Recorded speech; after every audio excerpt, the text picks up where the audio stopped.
ఆంజనేయ స్వామికి తామలపాకులో మాల వేస్తూ ఉంటారు.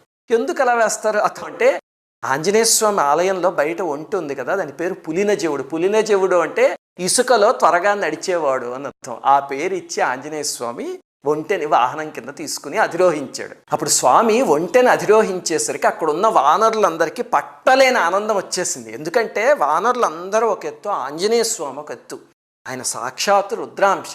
దాంతో వాళ్ళకి మహదానందం వేసి స్వామిని సత్కరించడానికి అక్కడ తామలపాకు అంటే నాగవల్లి పత్రం అంటారు, ఆ ఆకులతో ఒక దండ తయారు చేసి ఒక తీగ లాంటిది తీసుకొచ్చి స్వామి మెడలో వేసేట.